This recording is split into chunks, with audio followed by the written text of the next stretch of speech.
got Gators Breakdown here. We know we're business. Gators Breakdown, because there's never a dull moment in Gator Nation. The Gators Breakdown podcast is ready to go. I am your host, David Waters. You can find me on social media at GatorDave_SEC. Coming at you right here, Florida, Tennessee, Saturday in Neyland Stadium, Saturday night. So a raucous crowd there waiting for the Gators in Knoxville. Joining me this episode will be Ryan Schumpert from Rocky Top Insider. He'll give us a good preview of these Tennessee Volunteers, and then on the other side of it, I will give a preview and prediction on my end as well. So lots to get into. Heavy preview for Tennessee right here as the Gators get ready to travel on the road for only the second time this year and go on and take on the Vols. So everybody hit that like button, subscribe right here on Gators Breakdown. I hope you guys out there are doing well. I don't know when you're listening to this. There's a lot going on in our state of Florida with the hurricane coming. So be safe. Hope you guys are making it out okay. Hopefully this episode right here can give you some distraction of what's going on out there. But if you evacuated or if you're staying home, be safe. I hope if you evacuated, you come back to, your home all well and good. So thoughts are out there for everybody in the state. And, hopefully everybody makes it through okay. So one more time, hit that like button, subscribe right here on Gators Breakdown on your favorite podcast platform or right here on YouTube. But smashing that like button on YouTube really, really, really helps us out. And I keep that conversation going. Gators Breakdown Plus, link is in the description. Get access to the Discord. Get ad-free episodes of Gators Breakdown. I know this time of year that's a big plus. Taking advantage of the ads here during football season. But if you want the ad-free version of Gators Breakdown, get it right there. Gators Breakdown Plus. So, all right, let's get this going.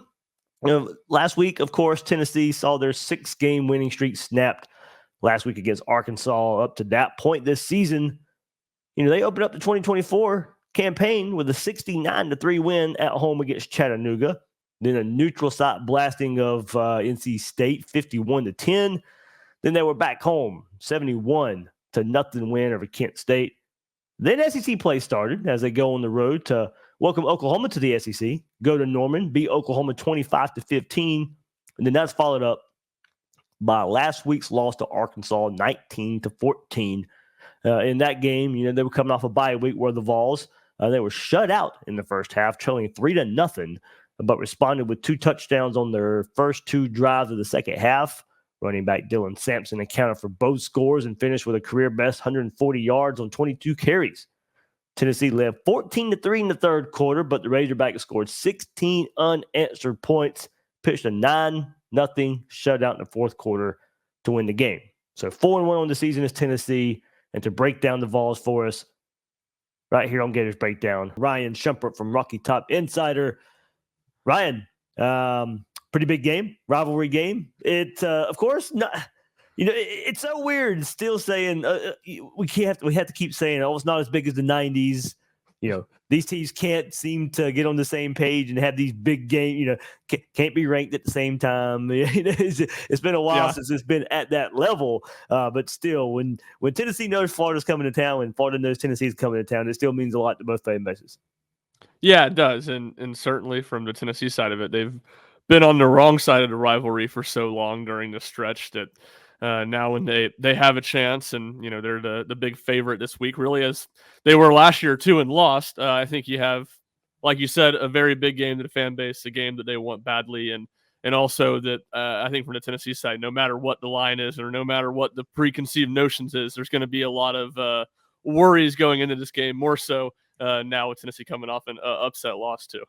That's the thing, like Florida, I've been asked this in other places too, and there's a couple radio interviews so far this week, and it's just like, if Tennessee's been in this situation before, like you said, and just somehow finds a way to lose at Florida, knowing Tennessee's the better team, but it doesn't always work out that way. So certainly, I think a lot of Florida fans say, yeah, we may not be the better team, but you know what? Weird things just kind of seem to happen. So. Yeah, no, it's really, for Tennessee, it's the complete inverse of the Kentucky game, where the last 10 years of Mark Stoops, Kentucky has very often been the better team, and Tennessee has just continually found ways to win the game, where no matter what the spread is for Kentucky game, Tennessee could be a touchdown underdogs, and Tennessee fans are confident they'll go in and find a way to win. Florida, maybe they're not confident they're going to lose, but they're going to be pretty nervous no matter what. Yeah, there we go. So first, I mean, you brought it up too off the upset loss last week to Arkansas. First of all, what happened last week?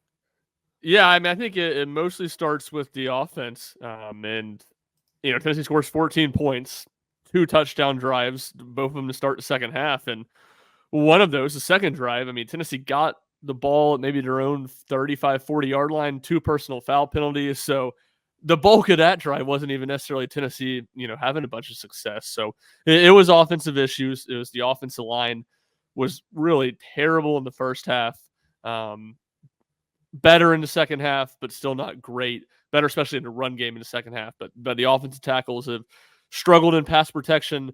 That's been a theme against anybody Tennessee's really played with a pulse this season, which hasn't been a ton of games. And in the Oklahoma game, they had their 2 starters out, so you felt like, all right, they get those guys back, they should be a lot better. When they had those guys back, they weren't a lot better. But as a whole, the passing game was really bad, and Nico wasn't overly accurate. The receivers did not do a great job of getting open. That was kind of the big question mark about the receiver room all offseason was they got a lot of guys that are playable. They have a lot of depth that they talked about, but they really have a true number one guy. They have a bunch of difference makers, and that up into the Arkansas game was a big question because Tennessee really hadn't been forced to throw to win to that point in the season. Well, they were forced to throw to win against Arkansas and the passing attack, and those receivers kind of fell on their face a little bit. So that would be kind of the big thing or the biggest issue among a number that got Tennessee and Arkansas. Yeah, so I had a viewer on YouTube reach out on the last episode of Gators Breakdown, and he brings up a good point. We've kind of hit on it a little bit, but man, both head coaches really need this game. Yeah.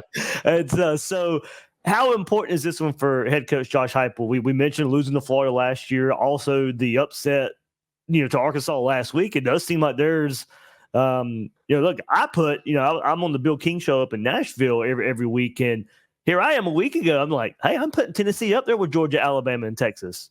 And then Saturday happens. So, maybe I was too high on Tennessee, but I think given that, because I think there was a lot of high expectations there, that loss to Arkansas and the loss to Florida last year, there's some pressure on Josh Heupel. Certainly, and it's a kind of different pressure than Billy Napier, but right. It's still a lot of pressure. And, I had someone on a podcast yesterday ask me if this is the biggest game for Josh Heupel in his tenure. And, the way I kind of said it is, there's just games you can't lose. And for Josh Heupel, this is a game you can't lose. So it's up there in that range of most important games because Alabama coming to town the week after. It's hard to think Tennessee's going to win that game. And then, I think the worst thing that can happen in this new 12-team college football playoff is to be out of it by the time November rolls around. And that's what Tennessee would be with a game that Georgia's still on the schedule too. So it's a game he needs desperately. And I think the aspect of it, of why people were so high on Tennessee, and I think in some ways makes the Arkansas game harder for fans to take and makes this game so important for Heupel is that the defenses look great. The defense, they looked more human in the Arkansas game, but they still played a really good game. Certainly wasn't the reason Tennessee lost. It's a tough pill to swallow when you have an offensive head coach who's been good, and the offenses have been good for most of his tenure, and it's the offense that's the issue. And that was certainly the case last week. And I think the biggest question marks on this team will continue to be the offense and continue to be the passing attack, because I think some of those things they can certainly get better in. But a lot of those issues, I'm not sure how fixable they really are or to what degree they can fix them, because there's just multiple areas of concern. So I think that aspect of it, if Tennessee loses this game on Saturday, I think it's because the offense plays really poorly. And I think that makes it all the more important for Josh Heupel that he avoids another upset loss. Let's go to quarterback. I'm going to try and say this last name right. And I know I've looked at it, and everybody knows who I'm talking about, of course, anyway, but Nico Iamaleava. Yeah, Iamaleava. Okay. I'd say like 95% there, which is pretty good. Hey, it's a Southern twang, man. It got me there. Right. It got me there. Hey, look, he certainly showed flashes in those out of conference games toward the beginning of the year, but only one touchdown pass against Oklahoma and Arkansas combined, the 2 SEC games, and as you mentioned, combined sacked 7 times. The last games. Now look, the Oklahoma game was kind of weird because you knew Tennessee was in control of that game. The defense controlled Oklahoma all night long. So you didn't really have to put him in any pressure-packed situations. But now with pair that with the Arkansas game, so okay, maybe there was some things there, but it really need to press the issue. So what's the good in Nico, and where's the need for improvement? Yeah, I think the good is, there's clearly a lot of talent there. I think his ability to make some plays off script has been impressive, and it's very necessary with some of those offensive line issues. I mean, almost you get to the point, and a couple have been called back for penalties, but most of his better plays this season have been plays he made off script when things broke down. I think a little bit more decisiveness with the ball. And that's a hard one for a young quarterback because, again, I wasn't at Arkansas, so you kind of have some questions about you can't see all 22. Watching the game at Arkansas being there, it's not like there's a lot of guys running wide open. He's just missing them. He's not seeing them or inaccurate. There's not a ton of separation, but at the same time, Tennessee, whether it's Brew McCoy, Chris Brazell, they have some big physical receivers, and speed is not necessarily the strength. I think he's just going to need to cut it loose a little bit more. So accuracy hasn't been a massive issue. It hasn't been fantastic either. But I think decisiveness, I think some of the stuff, especially in the Oklahoma game and a little bit of this in the Arkansas game too, I think some different fronts and pressure packages that were drawn up, he didn't do the best job reading them and distinguishing them and knowing where to get the ball out quickly. So I think some of the issues when teams have brought blitzes have been on him too, and not just the offensive line. But for the most part, and maybe I'm being too easy on him, I think he's a young player who's not perfect. I kind of said from the jump, I thought a lot of the Heisman talk and a lot of the talk early in the season was a little overblown given who they'd played. I don't think he's necessarily being put in the best position right now, and I think he's having some mistakes and some issues to work through that you kind of expect young quarterbacks to have to deal with if things around them aren't great.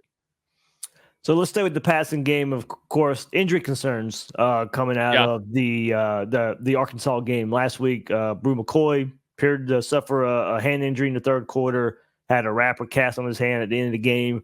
Squirrel White appeared to suffer an upper body injury in the fourth quarter, wearing a sling over his shoulder at the end of the game. What's their status as disclaimer, we're recording this kind of early in the week. What's the status of those guys, and if they're limited, can't go, who needs to step up? Yeah, it'll be interesting. We asked Josh Heupel about it on Monday, and he's the injury report. I don't know about y'all. I don't know how Napier is. It's great for us because Josh Heupel never says anything about injuries. And he said neither of them with this SEC release. Wednesday through Friday night now. Yeah. Josh Heupel said they're not out for the year. Pay attention on Wednesday. It was about basically his answer.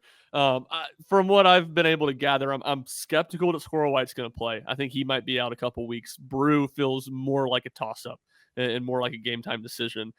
And that kind of goes back to what I said earlier, where Tennessee does have some depth, and they don't really have a lot of stars, so I'm not sure it kills them a ton. When Squirrel White went out, Chaz Nimrod came in and played the slot.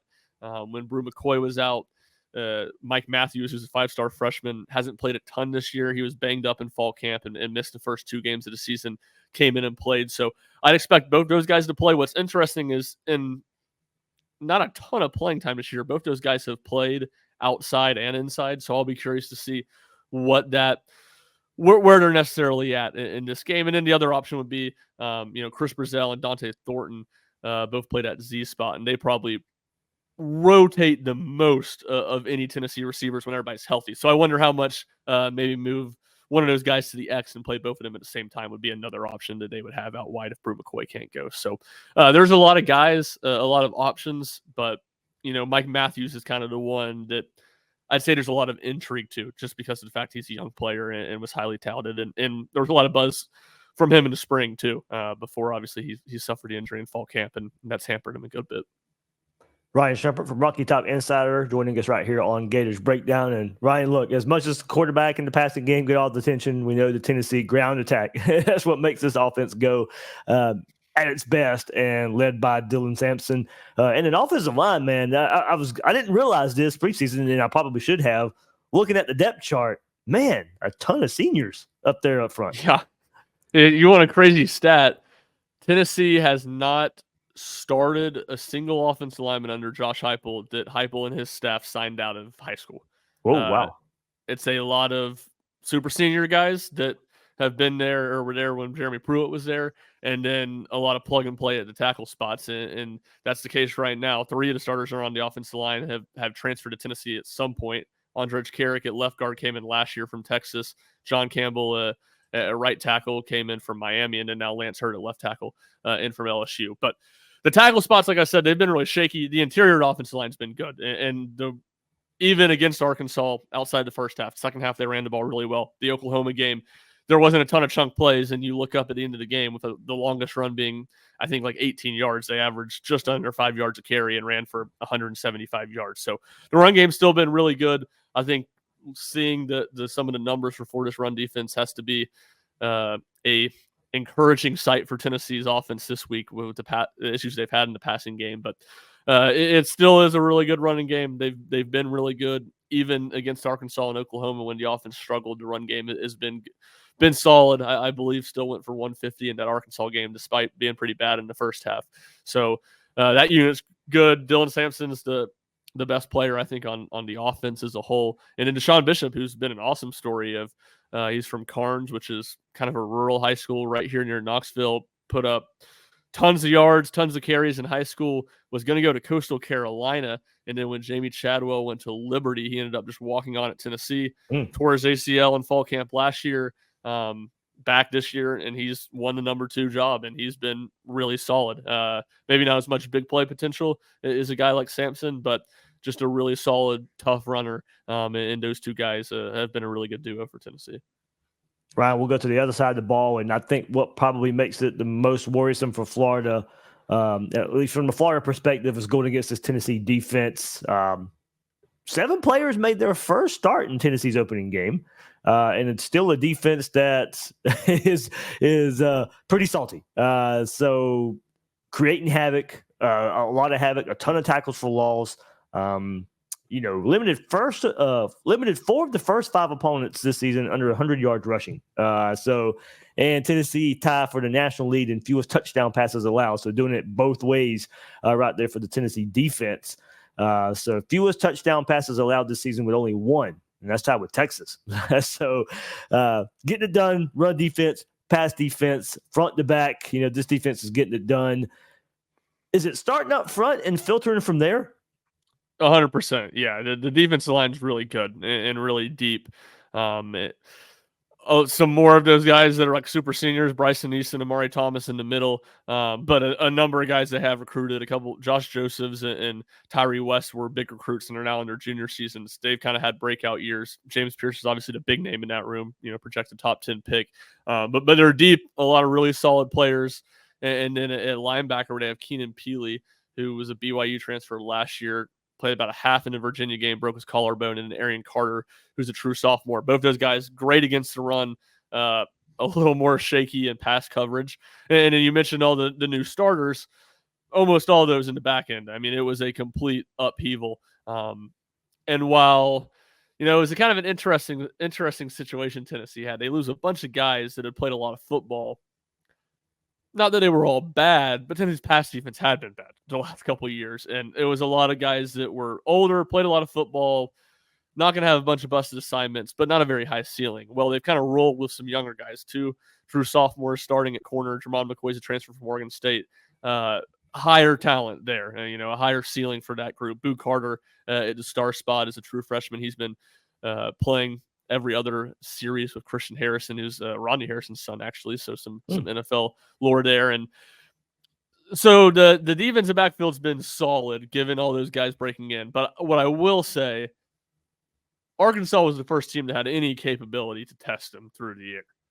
NC State, terrible offensive line, very mediocre quarterback play. Oklahoma, terrible offensive line. Jackson Arnold gets benched in the first half of that game. So Tennessee just completely overwhelmed those teams up front. Now, Arkansas game, Taylon Green, not that he's a stud, but a little bit better. Arkansas's offensive line held up better, where Tennessee, they could protect against 4 relatively consistently, where in all these other games, if Tennessee brought 4, they were getting there quick. So there's an element of having not seen Tennessee's pass defense tested a ton, was tested more against Arkansas. Looked, kind of what I would have expected. not perfect, more vulnerable, didn't look horrible. It wasn't like the ceiling was all of a sudden falling. And Arkansas did make some nice plays in the passing game against contested coverage too. But that aspect of the defense is a little more up in the air or unproven, whereas the run defense is pretty darn stout. Yeah, it's so weird to try and pick a path how this game will play out. Does Florida even try and run? Given we know Billy Napier would love to. That's just what he wants to do on offense. But at the same time, if you can get some protection, try and take advantage of some new faces in the secondary. But who knows with Billy Napier? I mean, with Graham Mertz as well. I don't know if he'll even try and test down the field. That's been a worry. So it's the Tennessee defense in the matchup there. Just you don't know where Florida can and will lean. Yeah, no, it is interesting, but I almost think that's Graham Mertz style. I think is a pretty good matchup for Tennessee because Tennessee really, and this goes past this year, is not giving up a ton down the field. And they gave up a couple longer completions in the Arkansas game. But like I said, it was good coverage on both of them, just really good throw and catch. But they play a lot of soft zone coverage. Like I said, the linebackers have not been very good in pass coverage, where I think Graham Mertz can kind of attack them in some of the short stuff and intermediate stuff over the middle. I think they could be a little more vulnerable on. There we go. And one more, right? Bryson Easton, I know you mentioned him up front. He was a little bit of injury question for him too. Yeah, so he, again, same thing. Josh Heupel didn't say anything. He was lumped in with the Squirrel White Brew McCoy question. That one seemed a little more serious. Okay. Brew McCoy, that happened in the third quarter, first drive of the second half. He kind of came in and played a little bit off and on the rest of the game. Didn't finish the game, which obviously was noteworthy given Tennessee had a 2-minute drive they needed to score on. Bryson Easton, that happened mid-ish third quarter. He did not come back in. He was very gingerly walking off the field, help from trainers on both sides. So we'll see what it says. I haven't heard anything specifically, but just watching it happen live and kind of how it was handled the rest of the game, that one seemed a little bit more serious than either of the receiver ones. All right, there we go. Looking forward to this game Saturday night in Knoxville. Hey, Ryan, thank you so much. Rocky Top Insider. Night game in Neyland is going to be, a special atmosphere. I know the Vols are ready for it. Get back on the winning side of things. Florida trying to get a win over a rival, not something Billy Napier has been able really to do at Florida. So, like we said, a lot of pressure on these coaches. Yeah, no doubt. And, really the first big home game of the year for Tennessee. The only other two home games were Chattanooga and Kent State. So, despite the loss, I'm sure it'll be a rowdy and fired up crowd. Yeah, like you said too, Florida and Bama back to back. So that's kind of it used to be the third Saturday in September and the third Saturday in October. Yep. Now they're back to back. Yeah, no, it was when the schedule originally came out, it was like circle those 8 days. Those are going to be absolute mayhem. Tennessee has one of the weirder schedules I've ever seen SEC wise, where they play their first 2 on the road, next 4 at home, and then the final 2 on the road. So they don't go back on the road until like November 13-ish, somewhere in that range, and they play at Georgia. So open date in there, but a lot of home games in a row now here for Tennessee. All right, sounds good. Ryan, hey, man, thank you so much. Yeah, appreciate having me on. Let's dive into the Vols even more right here on Gators Breakdown. Tennessee heads into the Florida contest. Ranked in the FBS in 10 of 11 major categories. We'll break it down right here. Third down defense, they're first in the country. Total defense, second in the country, giving up 227.6 yards a game. Scoring defense, second, 9.4 points per game. Rushing defense, second, only giving up 68. Kickoff return defense. Scoring offense, they're fourth in the country, 46 points a game. Yards per play allowed, they're fourth in the country, 3.81. And total offense, fifth with 519. Rushing offense, fifth in the country, 267.2 yards a game. First down defense, sixth in the country. Punt return average, seventh, 18.9. So there you go. A team that easy schedule toward the beginning of the year, being able to take advantage of some teams. Stats are kind of boosted by that. We'll get into that in just a second. But the Vols are the only team in the country boasting a top 5 scoring offense and scoring defense. Top 5 scoring offense, scoring defense, total offense, and total defense. Only team in the country boasting top 5 in those categories. Tennessee has surrendered the third fewest offensive touchdowns in FBS this season with 4. Opponents have failed to score an offensive touchdown in 21 of the last 24 quarters played versus Tennessee. The Vols have not issued a touchdown in 8 quarters at home this season. Tennessee has not surrendered a first-half touchdown in 6 straight games, and they're outscoring opponents 149-9 in the first half this season. Has yet to allow an opponent to reach the 20-point mark in 2024 and has held 6 straight opponents to under 20 points, dating the last season's 35-0 Citrus Bowl shutout over Iowa. So there you go. Kind of we'll get into more offense and defense here, but a quick summary of what Tennessee has. But, those stats all well and good. But at least for the offense, boasted up pretty high by the opponents due to who they've played at the beginning of the season. Take a look at this. What about this Vols offense before, during SEC play? Before the Oklahoma game, that was their first SEC game, against Chattanooga, NC State, Kent State, Tennessee averaged 303 passing yards. Against Oklahoma, they only had 194. Against Arkansas, 158. Well below their average passing the ball. Rushing offense before Oklahoma, 336 yards a game. Against Oklahoma, 52 attempts for 151 yards. Against Arkansas, 36 carries for 176. Tennessee had only given up 1 sack before the Oklahoma game, 7 total the last 2 games. Points per game before the Oklahoma game, of course, those opponents, it really played into a part. 63.7 points per game before they went to Norman. Since that game, 25 against Oklahoma and 14 against Arkansas.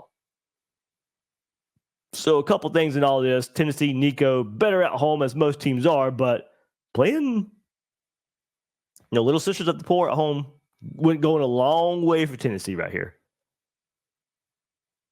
Opponents playing a huge factor in the early home schedule. NC State being overrated so far this year.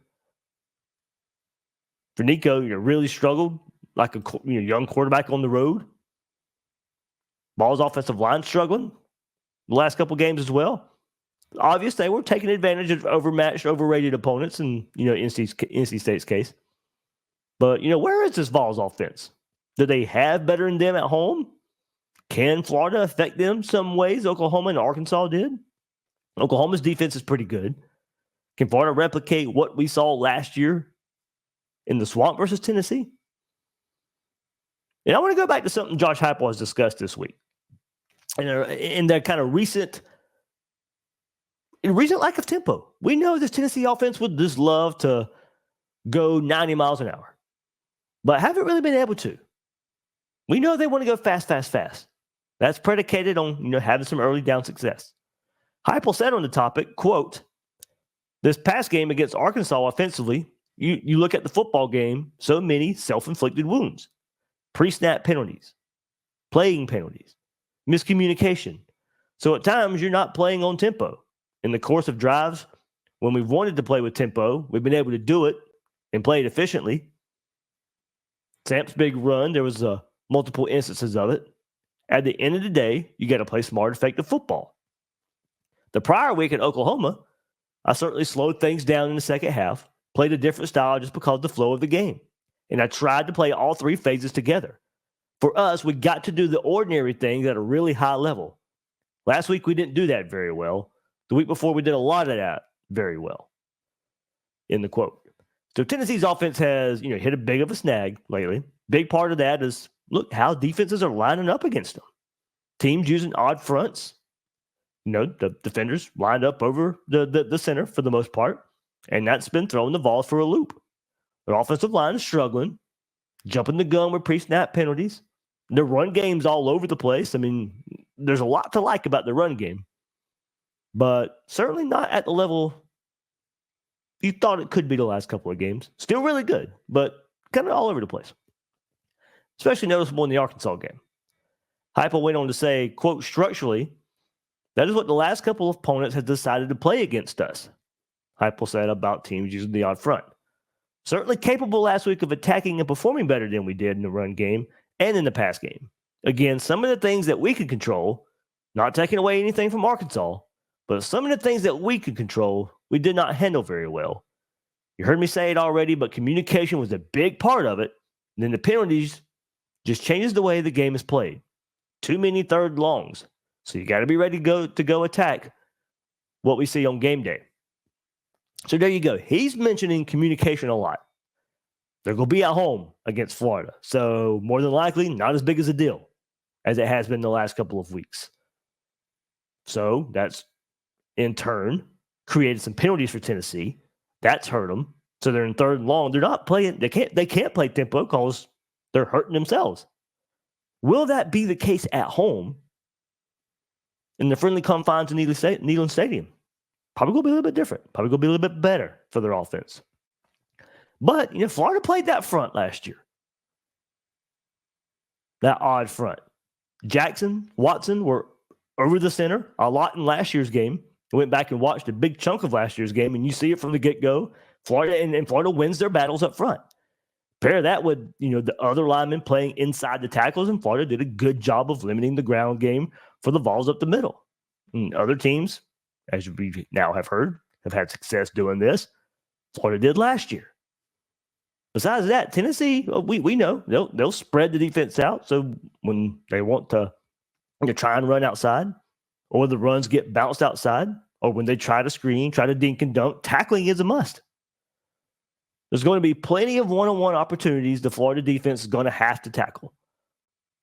So, if overall, taking all this into account, make Nico beat you. And if you're going to play like you did last year, concentrate on just shutting down the middle of the Vols offense down, where they can't do anything over the middle, run or pass, but specifically run. Cannot let that run game get going. Make Nico beat you. He hasn't looked great against SEC teams, but as we just saw, that's been on the road. But still, make him prove, make him show that he can be better than what he's been. He's not hitting the ball downfield with any kind of consistency. Hesitates when the play isn't there early. Looking like a young quarterback. That's helping the recent games where he's getting sacked more. Helping those opposing defenses. So stay sound in pass rush lanes. Don't let this get away from you on broken plays if you're the Florida defense. Play well up front where you don't have to bring extra defenders. I mean, you're going to mix it up, but you don't want to have to do it. Allow the back end for the most part to play the pass. Can Florida duplicate what we saw last year in the Swamp? This time in Neyland. Look, I thought this Tennessee offense was off to a good start to doing some good things, but stats don't show it. And if this Gators defense shows what they did last season, keeps up with the improvement we saw last week against UCF, they can keep Florida in this one. Tennessee's got the injuries we talked about at the wide receiver position. And they'll probably look to continue running the ball about 65% of the time like they have this year. If there were already questions if they want to unleash Nico, well, those questions still may hover if they're limited at wide receiver. They're going to stick with the ground game. They've stuck with it so much this year. And look, if they're not going to back off defenses, I'm not sure this offense we're going to see this best version of itself. Maybe down the season as Nico gets more snaps, as they get healthier at receiver. But Saturday, I don't know if we're going to see the best version of the Tennessee offense. Defenses aren't allowing explosives over their head. At times, Tennessee, they're not making teams pay for the defense at times bringing defensive backs into the box. Like I said, it doesn't happen a ton. But Tennessee's not making Arkansas, not making Oklahoma pay when they do bring defenders in the box. The stuff at the middle, that's taken too long to run, taking too long to develop for Tennessee. So, to help Nico out, that they start leaning RPO more, that they start rolling the pocket out. I mean, he's been getting hit a lot, pressured a lot. What do they do to help him if they don't feel that he can run the standard offense under Josh Heupel? Maybe even look for the Vols to run 2 more tight end sets. This Vols offense got they have some major questions. And last week was eye opener because you go back to that Oklahoma game, and the Vols defense was so in control of that game. So you could kind of explain it. You could kind of, maybe give the excuse where we didn't have to do a lot on offense. We knew what we were. They were in great field position a whole lot, but maybe it was a sign of things to come. Now, Hypo admits, and look, you can look at that game. Yeah, they probably did slow some things down. That may have taken them out of their rhythm on offense, but that wasn't the full excuse. Now, looking at the Arkansas game for some of the issues that they've had, key player, running back Dylan Sampson. Sampson now has 589 yards and 12 touchdowns in 5 games. Those 589 yards are second in the SEC and 14th in the country. And of his 589 yards, guys, 323 yards after contact. So we see the importance even further of tackling in this matchup, the one-on-one tackling that's going to be there. I'm looking for plenty of Sampson versus Pup Howard collisions, and hopefully Pup Howard coming out on top there. Sampson has 12 rushing touchdowns, which leads the SEC, ranked second in FBS, only behind Boise State's Ashton Genty. Sampson is first in the SEC in rush yards per game with 117.8, 10th in college football. 5 straight games with a touchdown. And all those stats, even more impressive because he's done it in just 16 quarters this season. Now, I mentioned them piling up stats versus the easier teams on the schedule, but he didn't play in the second half of the Chattanooga or Kent State game with those games already in control. So, with the limitations of Nico, Sampson, even more integral for this Tennessee offense.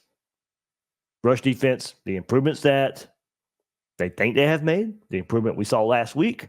Talent level raises up with Tennessee now. Can you replicate it?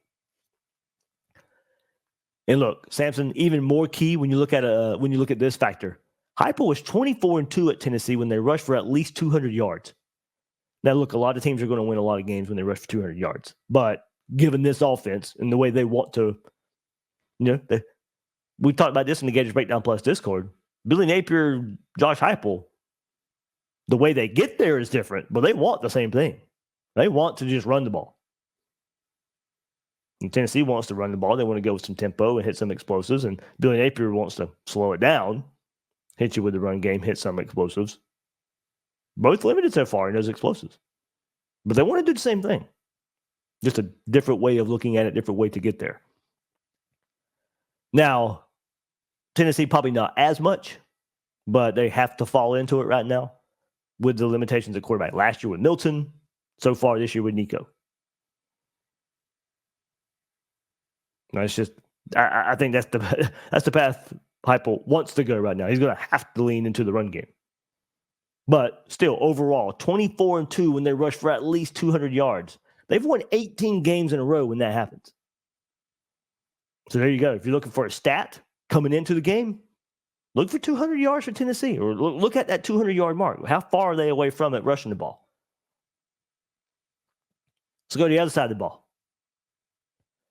Start with last week versus Arkansas as linebacker Keenan Peely for the Vols logged a game-high and career-best 14 tackles, while defensive end James Pierce played his best game of the season. Of course, high on draft boards. He had a career-best 9 tackles, 1 sack, 2 tackles for loss, 1 pass breakup last week versus the Hogs.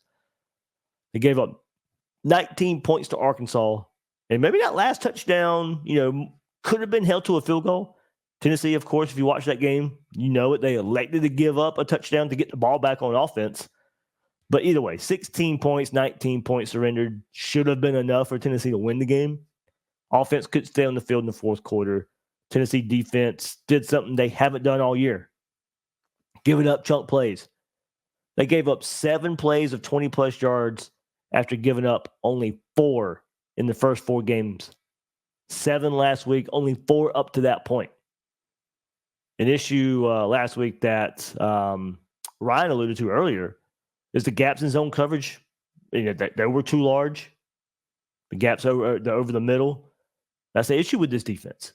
Overall, a really good defense. They're not perfect. If you want to take advantage of them, short zone, Might be an area of the field you can take advantage of. Tennessee has given up 47 combined points this season through 5 games. That is the fewest point total through the first 5 games of a Tennessee season since giving up 37 in 1966. 47 points allowed by the Vols this season are the 4th fewest in FBS, only behind Ohio State with 34. Or 4th fewest. Ohio State leads the way with 34. My bad. Behind Texas with 35. Ole Miss with 45. So Ohio State giving up 34. Texas giving up 35. Ole Miss giving up 45. Tennessee giving up 47. 4th fewest in FBS. 3 SEC teams there, by the way. Florida plays Texas and Ole Miss and Tennessee. So 4 of the current total points allowed Florida will play this year. The Vols have held opponents to under 20 points in all 5 games this year and entered the Florida game having allowed only 4 offensive touchdowns in the last 24 quarters. Some of this, just to repeat earlier, this season, Tennessee ranks 3rd in the SEC and 12th in FBS with 7.6 tackles for loss per game. So they get in the backfield. The Vols have tallied double-digit tackles for loss in a game under DC Tim Banks 12 times, including the most recent 13 versus the NC State and 11 versus Oklahoma. So twice this year, double-digit tackles for loss.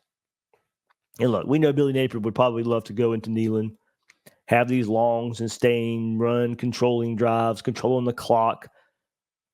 Probably going to be pretty difficult versus the Vols. Limited 4 of their first 5 opponents this season under 100 yards rushing. The Vols are 2nd in the SEC, 2nd in the nation in rushing defense, only allowing 68 yards per game. Ole Miss is 1st at 63.7. Opponents are only averaging 1.97 yards per rush against Tennessee. That's 2nd in the country as well. Tennessee was 7-0 last season when holding opponents under 100 yards rushing. 4-0 this season. They've won their last 15 games when holding an opponent under 100 yards, dating back to 2021. So you look at the other side of the ball. If Tennessee gets 200 yards rushing, they're going to be pretty tough to beat. If they don't give up 100 yards rushing, they're going to be pretty tough to beat. Now, a lot of teams would fall into that category, I'm sure. But given what they want to do on offense, what they haven't been letting teams do on defense, and we know what Florida and Billy Napier would like to do, you can see where this one might be pretty difficult. Tennessee's defensive secondary, outstanding so far. But, if you're going to pick what to take advantage of, it would be that. Basic stats show that, but you can take advantage of them. They haven't played any explosive passing attacks. So, look, opponent does play into it. Overall, their defense still a really good defense. Really strong up front. Numbers say they're pretty good in the secondary, but you can take advantage there. They're only giving up 159.6 passing yards per game. That's 3rd in the SEC, 15th in the country. Tied for the national lead in fewest touchdown passes allowed this season with only 1. Texas has also only allowed 1. Longest passing play that they've given up, 46 yards to Oklahoma. The Vols have allowed only 2 pass plays of over 20 yards this season. That's tied for 4th in the country, 1st in the SEC. But let's just know right here just kind of how dominant they are, led by up front. Interesting stat here. Tennessee's defensive stop rate is the best in college football so far. The Vols have forced a turnover, created a 3-and-out, or made a 4th down stop an average of 7.5 times per game versus FBS competition. So throw out one cupcake game that they played earlier this year. But they lead in the country in defensive stop rate. And one more time, that is forcing a turnover, creating a 3-and-out, or making a 4th down stop. 7.5 times per game. So Florida's going to have 9, 10 possessions. If that stat plays out, you're only looking at 2, 3 possessions where you're not getting 3-and-out, or you're not turning the ball over, or they're not stopping you on 4th down. Are you getting points out of those 3 drives? You hope so. But, players to watch, no surprise, James Pierce Jr., all over NFL draft boards as the top pick, preseason first-team All-American. He was dominant last week against Arkansas. One more time, career best 9 tackles, 1 sack, 2 tackles for loss, 1 pass breakup. He's collected at least a half tackle for loss in 6 out of his last 9 games, dating back to last season. He's registered a combined 1.5 sacks in the last 2 games. So get in the backfield in the SEC competition. Keenan Peely, senior linebacker, leads the team with 28 tackles, while sophomore linebacker Arian Carter and redshirt senior Will Brooks are tied for second with 23 tackles on the season.